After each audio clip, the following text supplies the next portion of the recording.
अच्छा जी, हमारा जो टॉपिक है आज का, ये आपने लास्ट टाइम देखा था कि वेपर और गैसेस में डिफरेंसेस कुछ क्लासेस को मैंने बता दिए थे, कुछ को नहीं, जस्ट सिंपल सा गो थ्रू हुए थे। तो आज हम वन बाय वन देखते हैं इनमें मेजर डिफरेंसेस कौन कौन से हैं। सबसे पहले जो गैस है, कहता है a gas may be defined as a highly superheated vapour. Its state is far removed from the liquid phase, यानी कि जो गैस है उसको सुपरली हीट आपने किया, सुपरली हीटेड वेपर्स हैं जो कि कन्वर्ट हो गए गैसेस फॉर्म में, और उनकी जो स्टेट है वो far away from the liquid phase है। दूसरा वो बोलता है जबकि वेपर जो है इनका जो प्रेशर और टेम्परेचर जो है वो इतना होता है कि वो बहुत करीब होते हैं लिक्विड फेज के, यानी इसमें अगर थोड़ी सी आप चेंजेस करते हैं टेम्परेचर और प्रेशर में तो वो लिक्विड फेज में आ सकते हैं। A gaseous substance that can't be liquefied by, यानी कि जो गैस है उस पे अगर जस्ट आप प्रेशर अप्लाई करें तो आप उसको वापस लिक्विड फेस में नहीं लेके आ सकते just with the application of pressure. जबकि जो वेपर्स होते हैं अगर आप जस्ट उनके ऊपर प्रेशर ही हाली अप्लाई करें तो वो वेपर फेस से वापस लिक्विड फेस में आ जाते हैं। जो गैस है वो कहता है स्टेट ऑफ मैटर है, जबकि जो वेपर है वो गैसियस स्टेट में होते हैं। Vapor is a substance in gaseous state at a condition where it is ordinary, liquid or solid। यानी कि नॉर्मली ये जो है लिक्विड और सॉलिड होते हैं, लेकिन ये गैसियस स्टेट में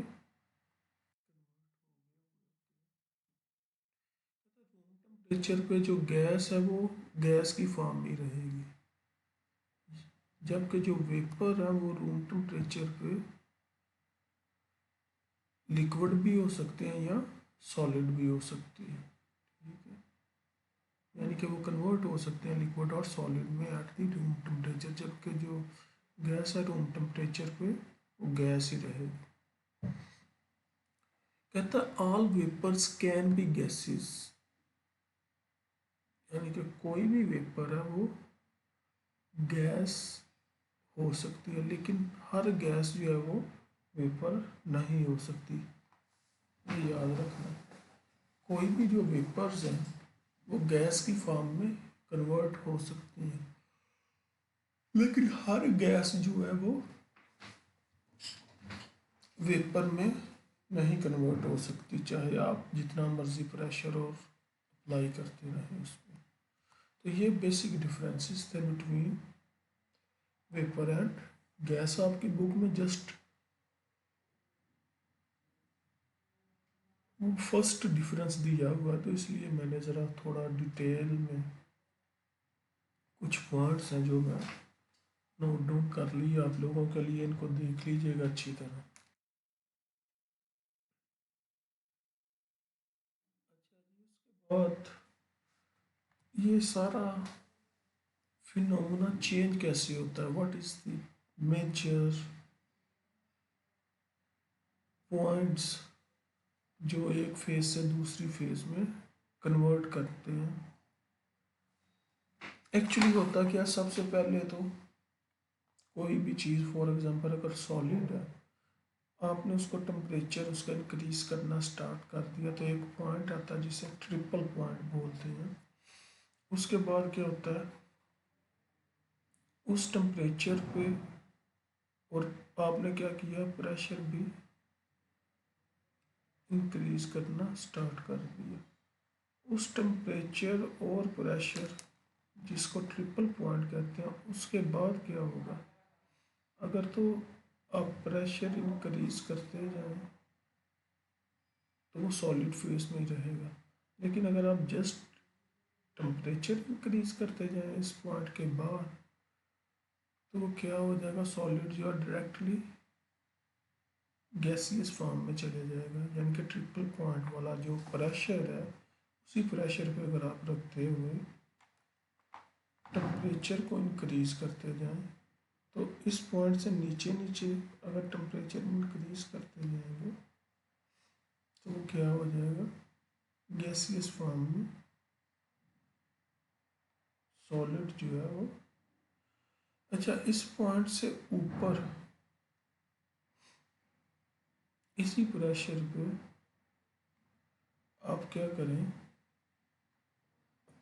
प्रेशर भी इंक्रीज किया, ट्रिपल पॉइंट के बाद अगर प्रेशर भी इंक्रीज करते हैं, टेम्परेचर भी इंक्रीज करते हैं, तो वो जो सॉलिड है वो लिक्विड फेस में चला जाएगा। ठीक है, ठीक है। ट्रिपल पॉइंट से ऊपर की तरफ जब आप मूव करेंगे इस फेस में, इस पर्टिकुलर फेस में जिसमें टेम्परेचर भी इंक्रीज हुआ, प्रेशर भी इंक्रीज हुआ, तो जो सॉलिड है वो लिक्विड फेस में चला गया। ठीक है, लिक्विड फेस आ गई। उसके बाद क्या है, उसके बाद अगर आप टेम्परेचर इंक्रीज करते जाते और प्रेशर भी इंक्रीज करते हैं, तो एक पॉइंट आता है जिसे बोलते हैं हम क्रिटिकल पॉइंट। इस पॉइंट के बाद क्या होगा, इस पॉइंट तक, इस टेम्परेचर तक, क्रिटिकल टेम्परेचर, इस पॉइंट पे जो टेम्परेचर होगा उसे क्रिटिकल टेम्परेचर बोलेंगे, इस पॉइंट पे जो प्रेशर होगा उसे हम क्रिटिकल प्रेशर बोलेंगे। इस क्रिटिकल टेम्परेचर के बाद अगर आप टेम्परेचर इंक्रीज करेंगे, या आप कह सकते हैं कि इस क्रिटिकल टेम्परेचर तक अगर आप प्रेशर जो है वो इंक्रीज भी करेंगे, तो ये आपका जो लिक्विड है और यानी कि जो वेपर फेस में आ जाता है, ये वापस लिक्विड फेस में आ जाएगा। यानी कि ये पॉइंट है, इससे ऊपर अगर आप प्रेशर इंक्रीज करते हैं तो आपका लिक्विड जो है, यहाँ पे जो लिक्विड है वो वेपर फॉर्म में है, और वो उस वेपर पे जब आप प्रेशर इंक्रीज करेंगे तो वो वापस लिक्विड फेस में चला जाएगा।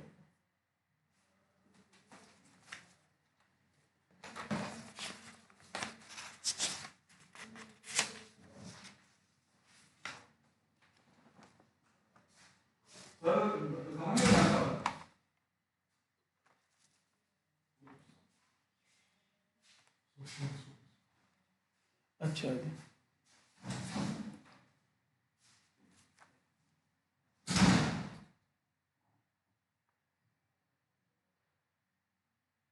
जी। अच्छा, ये वाला जो फेज है ये लिक्विड फेज है, ये सारी सॉलिड फेज है, यहाँ पे सॉलिड होगा। यानी कि इस ट्रिपल पॉइंट से पीछे पीछे टेम्परेचर अगर हो तो प्रेशर जो मर्जी हो, इसको बोलते हैं वेपर फेज। यहाँ पे जो होगा, ठीक है, गैसियस फेज लिखा हुआ है, एक्चुअली वेपर फेज है। ठीक है, ये वाला जो जिसको गैसियस फेज लिखा हुआ है ये एक्चुअली वेपर फेज है।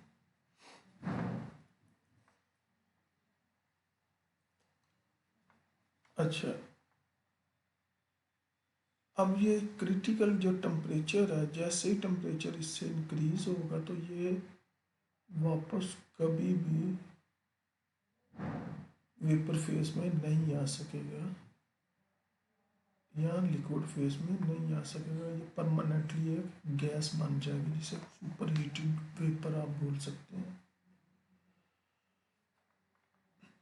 अच्छा, ये वेपर्स जो है जैसे ही आप ट्रिपल पॉइंट से ऊपर प्रेशर आपने इंक्रीज किया तो ये जो वेपर है ये कन्वर्ट हो जाते हैं लिक्विड में। ठीक है, तो इससे ऊपर जैसे जैसे आप प्रेशर इंक्रीज करते जाएंगे, जस्ट प्रेशर अलोन आप इंक्रीज करेंगे, तो ये गैसलेस फेज जो कि एक्चुअली कौन सी फेज है, वेपर फेज, तो ये कन्वर्ट हो जाएगी किसमें, लिक्विड फेज में, ठीक है। लेकिन जैसे ही आप क्रिटिकल टेम्परेचर से ऊपर चले जाएंगे, टेम्परेचर इंक्रीज कर देंगे, तो फिर ये वापस चाहे जितना मर्जी आप प्रेशर इंक्रीज करें, ये वापस लिक्विड फेज में नहीं आएगा, ठीक है। इसको ज़रा मैं ठीक कर ही लूँ।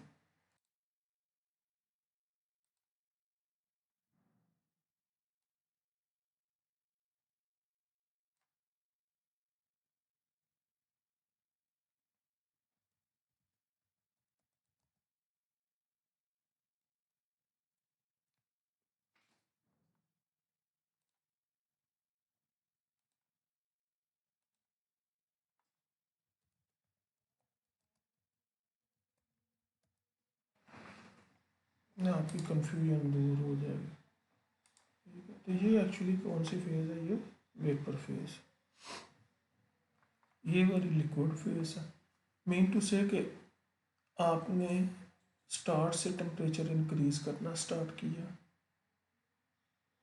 ट्रिपल पॉइंट के बाद क्या होगा, जो आपका सॉलिड है वो वेपर में कन्वर्ट हो जाएगा। अगर आप जस्ट टेम्परेचर इंक्रीज कर रहे हैं, प्रेशर को कुछ नहीं कर रहे वेपर फेज में, उसके बाद आपने टेम्परेचर इंक्रीज करते रहे, क्रिटिकल पॉइंट के बाद क्या होगा, ये वेपर जो है परमानेंटली गैस की फॉर्म में चले जाएगा, जिसे सुपर हीटेड वेपर आप बोलेंगे, ठीक है। दूसरी तरफ क्या होगा, अगर इसी ट्रिपल पॉइंट के बाद आप टेम्परेचर चाहे इंक्रीज भी कर रहे हैं बिफोर क्रिटिकल पॉइंट, अगर आप प्रेशर इंक्रीज करेंगे ट्रिपल पॉइंट के बाद, तो क्या होगा, ये जो वेपर फॉर्म में चली गई थी, ये वापस लिक्विड फेज में आ जाएगी, ठीक है।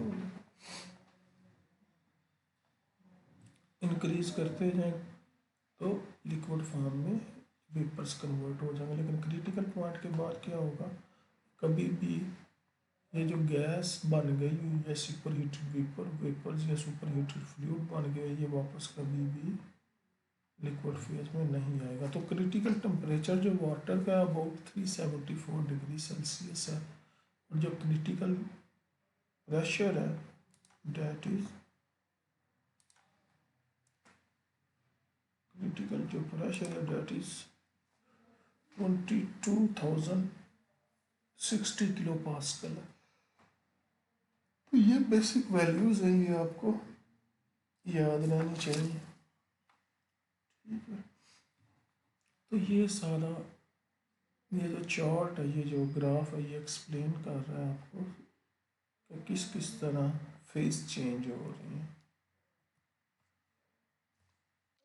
उसके बाद ये हमने देख लिया था डेंसिटी क्या है, स्पेसिफिक वेट क्या है, specific volume and specific gravity. Cubic metre और मीटर क्यूब में क्या डिफरेंस है,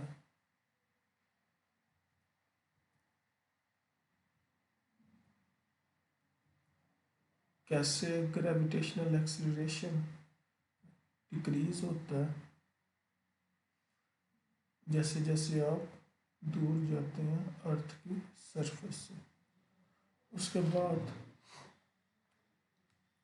रिलेशनशिप डेंसिटी और स्पेसिफिक वेट में क्या है, स्पेसिफिक वेट क्या है actually, weight per unit volume, तो वेट क्या होता है, mass into g, m g over volume. तो मैस ओवर वॉल्यूम क्या होता है, आपको पता है, डेंसिटी होती है, और जी वैसे का वैसे साफ।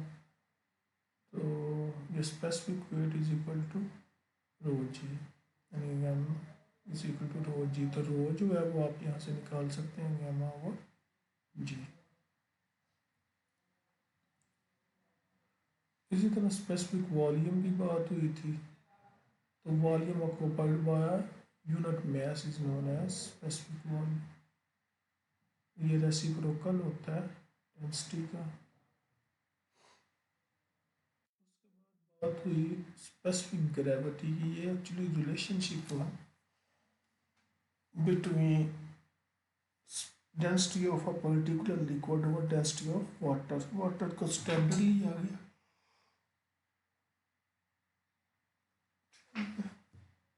इसी तरह density of any gas over density of hydrogen.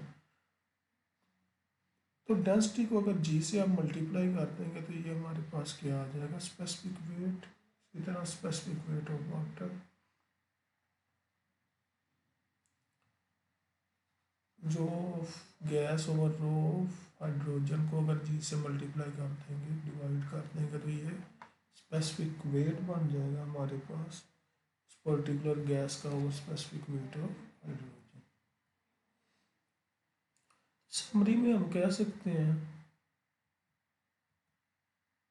कि जनाब स्पेसिफिक वेट जो और डेंसिटी का जो रिलेशनशिप है, दैट इज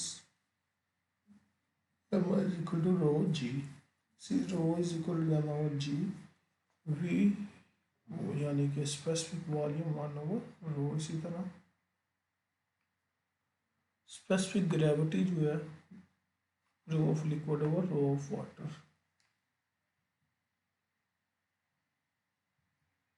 गैसेस की फॉर्म में भी है। अंडर यूजुअल कंडीशन जो है डेंसिटी वाटर की 1000 kg पर क्यूबिक मीटर या 1 ग्राम पर क्यूबिक सेंटीमीटर और 1 मेगा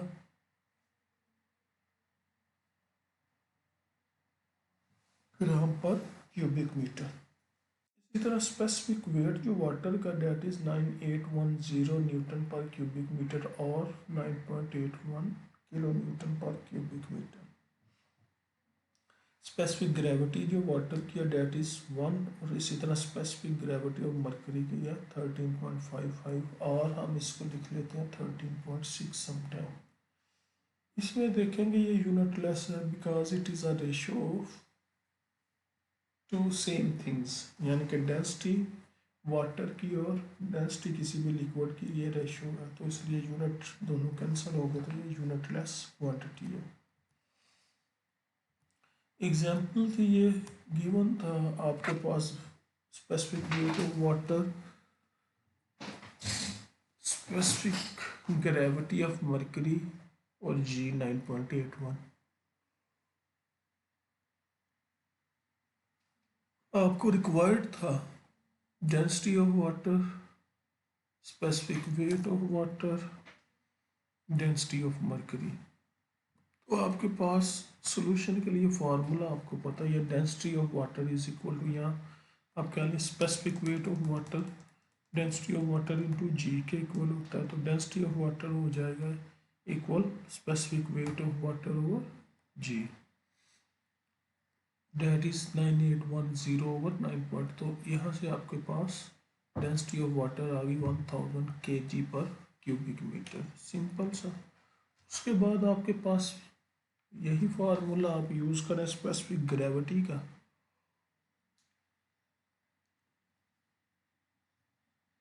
तो स्पेसिफिक ग्रेविटी ऑफ मरकरी जो है वो इक्वल होगी specific weight of mercury over specific weight of water.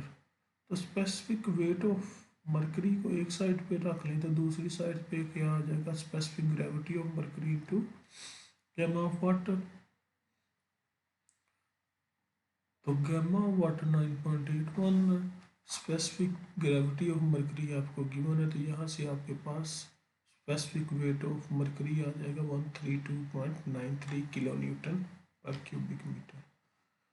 इसी तरह डेंसिटी भी यही फार्मूला सेम यूज होता है, स्पेसिफिक मरकरी का स्पेसिफिक ग्रेविटी से डेंसिटी ऑफ वाटर को मल्टीप्लाई कर देंगे तो आपके पास क्या आ जाएगा, डेंसिटी ऑफ मरकरी। ये तीन चीज़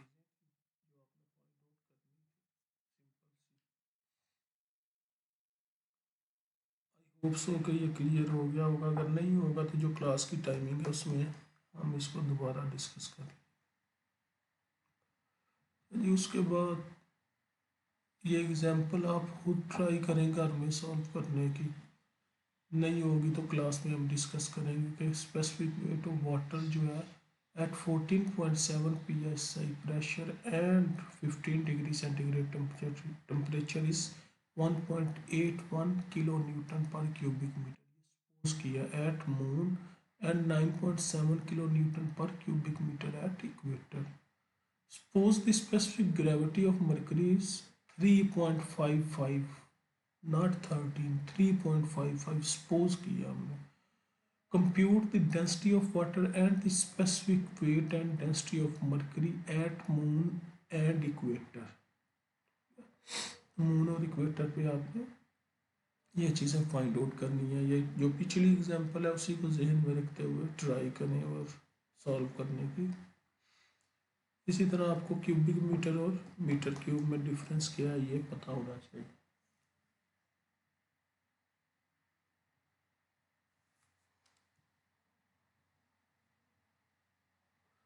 अच्छा जी, compressible and incompressible fluid.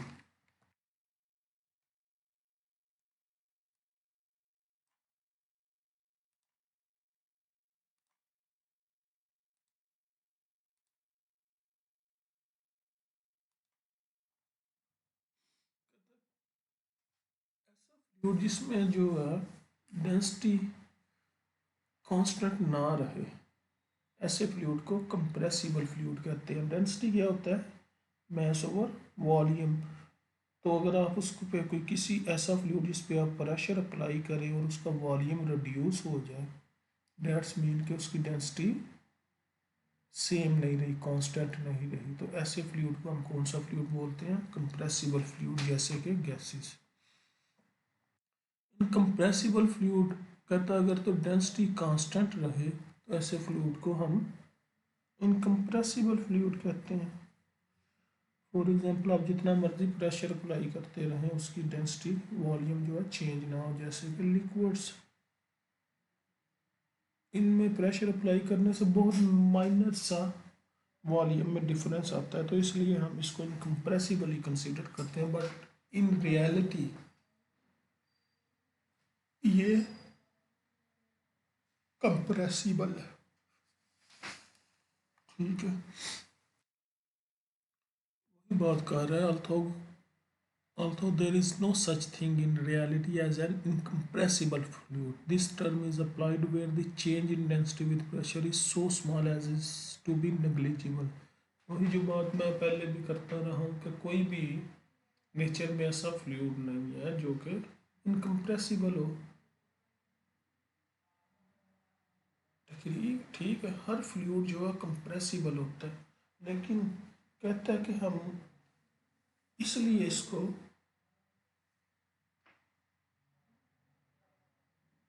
Incompressible consider कर रहे हैं क्योंकि इसकी डेंसिटी में जो चेंज आती है या वॉल्यूम में जो चेंज आती है with the application of pressure is very minute, negligible होती है, तो इसलिए इसको हम इनकम्प्रेसिबल कंसिडर करते हैं। जो बात मैंने पहले भी की कि जो साउंड है वो इसी वजह से पास आउट कर जाती है इसमें से, वाटर में से, कि उसको कोई मीडियम मिलता है, पास पैसेज का कोई वे मिलता है, तो इसीलिए वो पास कर सकती है। तो वही बात को कर रहा है कि sound waves move through water, जो फिनोमिना है वो इनकम्प्रेसिबिलिटी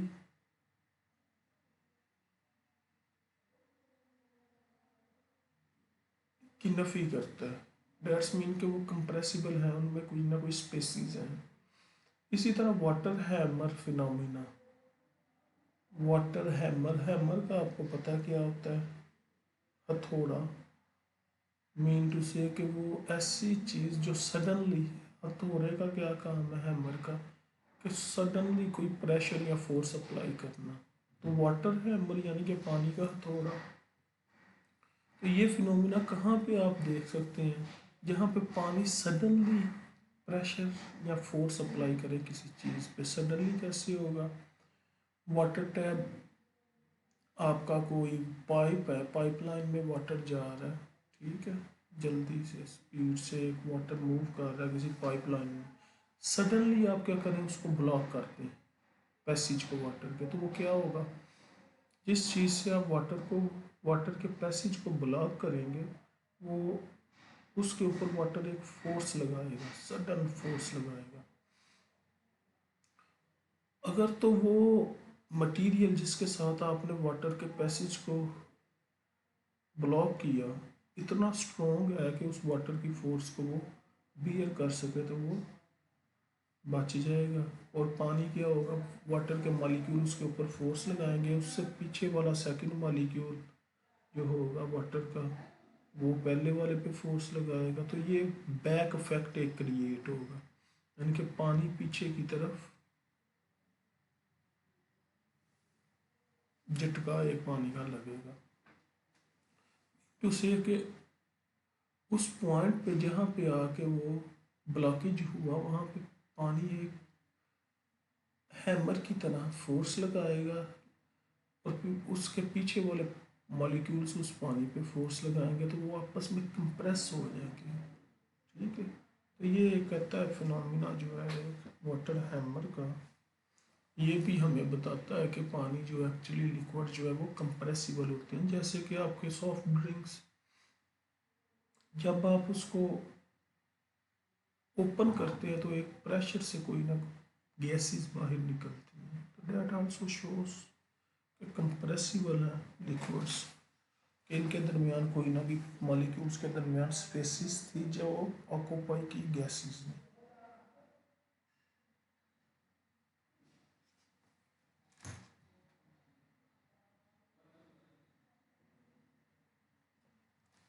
दूसरा कहता है गैसेस आर कंप्रेसिबल, यानी कि गैसेस जो कंप्रेसिबल होती हैं, लेकिन अगर प्रेशर चेंज जो है बहुत मिन्यूट है, ना होने के बराबर है, तो कहते हैं तब गैसेस भी एक्ट करती हैं एज इनकम्प्रेसिबल। जैसे कि वेंटिलेशन सिस्टम में या एग्जॉस्ट सिस्टम में होता क्या है, आप जो रूम के अंदर प्रेशर होता है उसको आप रिड्यूस करते हैं, कैसे, वेंटिलेशन के थ्रू, एग्जॉस्ट के थ्रू उसका अंदर वाला जो प्रेशर है उसको रिड्यूस करते हैं। जब प्रेशर रिड्यूस होता है तो होता क्या, जो बाहर से फ्रेश एयर है वो अंदर की तरफ मूव करती है किसी और वे से, मतलब कहीं और से उसे कोई पैसेज मिलता है तो वो अंदर मूव करती है, तो इस तरह सर्कुलेशन सी क्रिएट होती है, जिसको हम बोल देते हैं एक सर्कुलेशन या वेंटिलेशन हो जाती है इस तरह से। तो वेंटिलेशन जो है, जो वेंटिलेशन है ये जो फिनोमेना जो इनकम्प्रेसिबिलिटी गैसेस की को शो करता है। अच्छा, इसी तरह कंप्रेसिबिलिटी ऑफ लिक्विड्स जो है ये एक्चुअली है क्या, change in volume with respect to change in pressure. ये कहता है इन्वर्सली प्रोपोर्शनल होता है बल्क मॉडुलस के। ठीक है, बल्क मॉडुलस ऑफ लिक्विड्स, तो अगर आप इसको देखेंगे, change in volume over change in pressure is equal to volume over EV, यानी कि बल्क मॉडुलस। तो एक पर्टिकुलर लिक्विड का जो एक पर्टिकुलर जो लिक्विड है उस पर्टिकुलर लिक्विड में अगर आप बात करेंगे इसकी प्रेशर अगर इंक्रीज करते जाएंगे सेम टेम्परेचर पे, तो उसमें क्या चेंजेस आ सकती हैं। फॉर एग्जांपल वो कहता है कि बल्क मॉडुलस की वैल्यू जो है 2200 मेगा न्यूटन पर स्क्वायर मीटर है at 20 degree centigrade पे। It may seem that increasing the pressure of water by 7 mega Newton per square meter, यानी कि अगर स्टार्ट में 2200 तो 7 न्यूटन मेगा न्यूटन अगर आप इंक्रीज करेंगे तो ओनली 0.3% जो कहता है वो वाली जो है ना लिक्विड जो है कंप्रेस होगा ओरिजिनल वॉल्यूम के।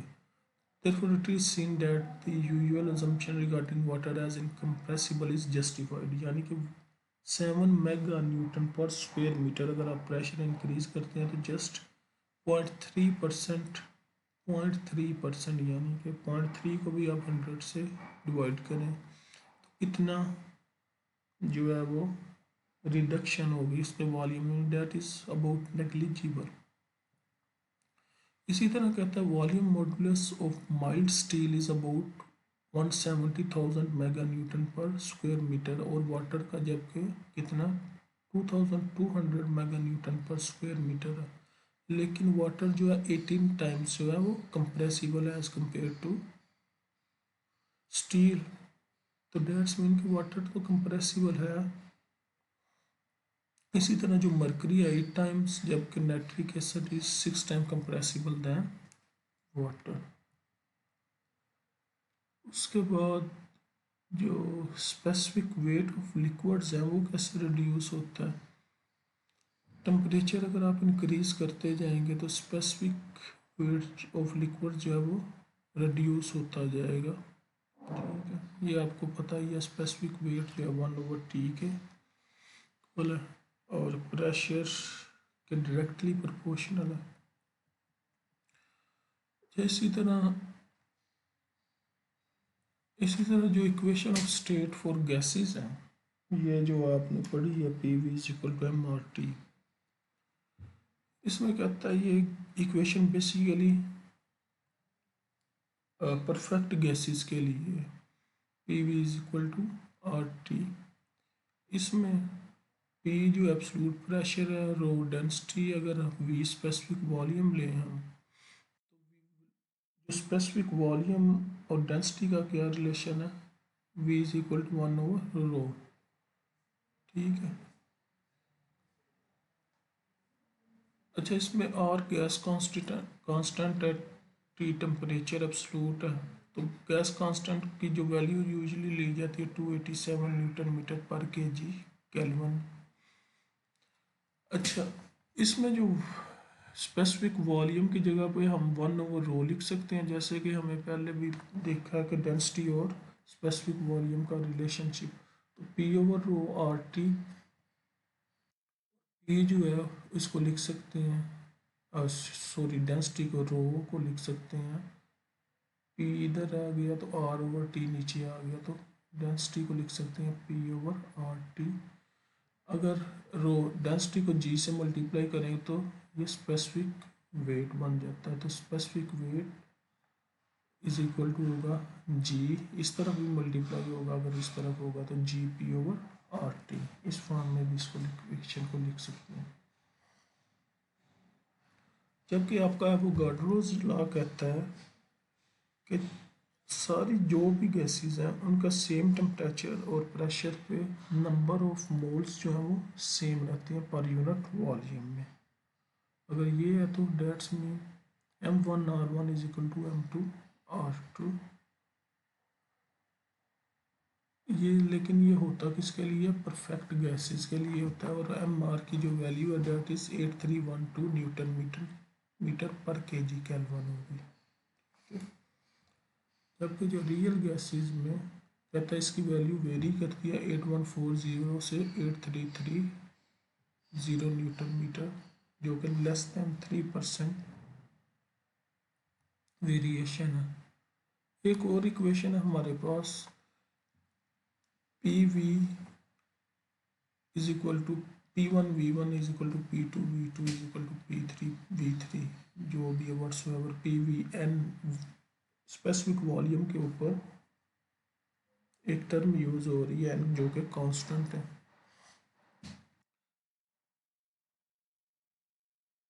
where n may have any non-negative value from 0 to infinity depending upon the process to which the gas is subjected।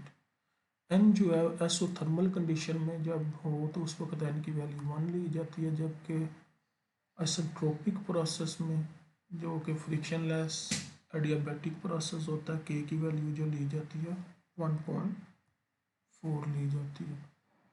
तो कहता है बाय कंबाइनिंग इक्वेशन 1.4 एंड 1.6, ये वाली और इसको कहता है, ये हमारे पास एक लॉ पर प्रूव होता है T2/T1 =V1/V2n-1, P2/P1n-1/n।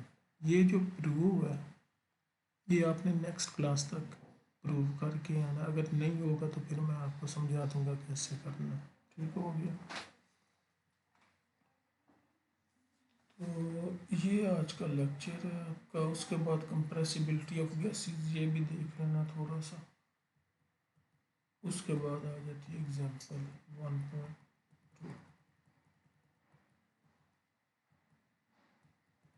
और एग्जाम्पल 1.3। ये चले मैं नेक्स्ट क्लास में करवा दूंगा। आज तक इतना ही रखें हम। ये रिकॉर्डिंग चाहे आपने किया क्या करना है, ये रिकॉर्डिंग लेक्चर से पहले ये मैं यूट्यूब पे अपलोड कर दिया करूँगा। लेक्चर से पहले आपने सुन लेनी करनी है जिस दिन आपकी क्लास हुआ करेगी।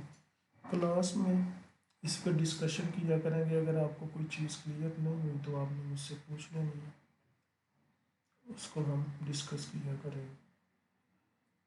ठीक है, तो आज का लेक्चर बस यहीं तक रखते हैं।